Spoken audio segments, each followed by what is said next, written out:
Yeah, I'm doing all Bored yet? right. Yeah, Okay, we'll try to do something about that. but Billy will look good. He's all happy. yeah. He's submitted to Disney for 5 days. What's the movie that people? I was looking over your films, and I'm feeling old because I remember the first one I did with you was Red Dawn. It's about 100 years we ago. were in Denver, Colorado. That was a long time ago. Yeah. Do you even know the boy that did that movie? It's funny. No, I was on set the other night doing Terminal Velocity, and in between setups and watching television, and it came on. I saw it another night too. Yeah, and I'm watching this movie, somewhat recognizing myself, kind of embarrassed about the whole thing. And it's funny, at the time, I was 18, it was 10, 11 years ago, it felt like I had a clue. Felt like I had some grasp on what I was doing, and then looking at it a decade later, it was appalling. It was not good. It's quite bad, actually.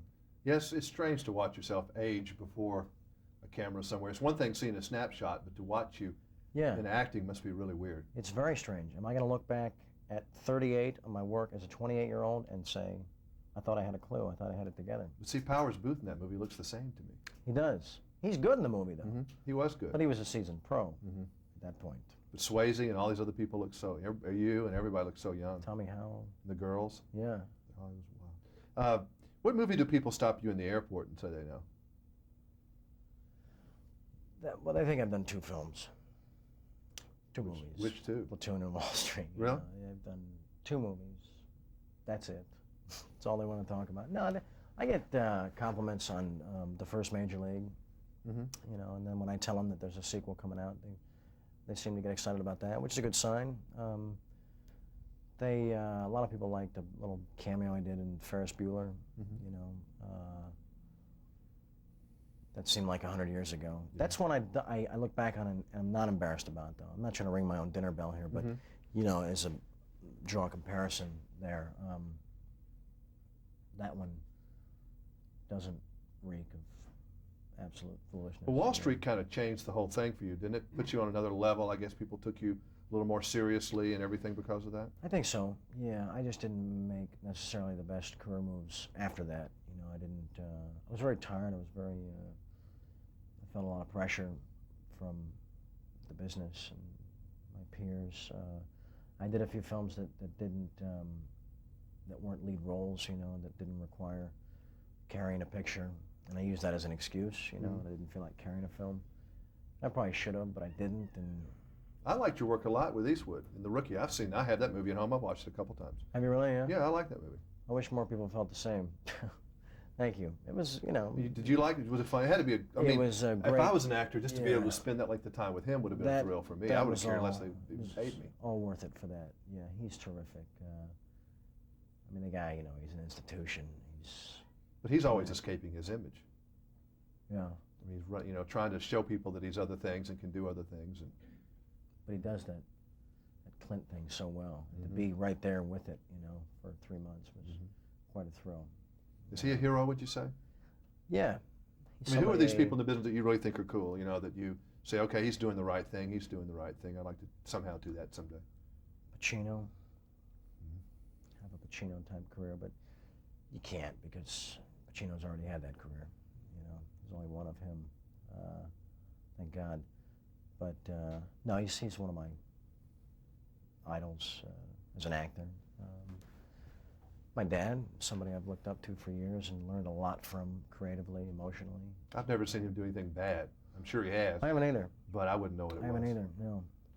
Isn't it weird how some people like your father, and not just because he's your father, I'm saying this, but they just don't seem to be able to do anything bad. Like Anthony Hopkins, he could come in here and read part of the LA phone book, and it would seem like that was very classy and we'd all be neat. Mesmerized. Yeah. Yeah. I guess that's that special thing. You can't teach somebody how to do that. I don't think so. It's just who they are. I think it is who you are. It's what you bring to it, and it's a quality you can't deny or ignore, and I think when audiences see that in a performer, they don't really know what they're seeing, but they know there's something so different, so special. When you can't put your finger on it, you want to go see the next piece of work and try to maybe figure out, what this person does somehow. Hollywood seems to be looking for some young person to fill the action role, that can handle the action, that's believable in it, number one, and it can get in a fight, and you believe that person could actually get in a fight and do that. Have they kind of put you a little bit toward the action stuff? Because you seem to, the Navy SEALs, you pulled that off, did well. Thank you. And put you in some things like Terminal Velocity, and then an action movie? Yeah, it is, yeah. But it's an interesting action film. It's almost Hitchcockian in the suspense aspect of it, but there's some heroic stuff in it and some stuff that... Is that fun for you to do action films? It is, yeah. It's not boring, I would think. Not at all, no. Being a weapons enthusiast, I'm always comfortable with that part of it. Oh God, I mentioned I like guns. Christ. Well, I do too. So I might as well just light a cigarette now, right? I went shooting last weekend at a range with my 9mm. Good for you. Good for you. That's very politically incorrect, Charlie. I know. We're not cool. We just pissed off about 100 million people. Yeah, we did. Well, that's all right. It's all right. Wouldn't be the first time. Where's your injury, son? You got an injury, don't you? It was the strangest thing. Made a lot of press anyway. On terminal, yeah. It was a simple dive into the back of a convertible Cadillac, and I kept banging my hip. A couple days went by, and I woke up, and on the third day, and I couldn't walk. It was an incredible amount of pain in the hip joint. So I had to go to the hospital, and they diagnosed it as bursitis in the hip joint. But that tends to linger because I've had that in both shoulders. I know what that feels like. It's funny, you realize quickly that there is no position you can maintain that takes pressure off the hip. Wow. It's incredible pain. A sign of old age. No, not quite. But it went away as quickly as it showed up. So I don't know what it was. Mystery disease. Yes. I look forward to seeing that film. Fun watching Wild Thing as usual. This guy speaks for itself. Thank you. Thank you. Yeah, this thing's fun.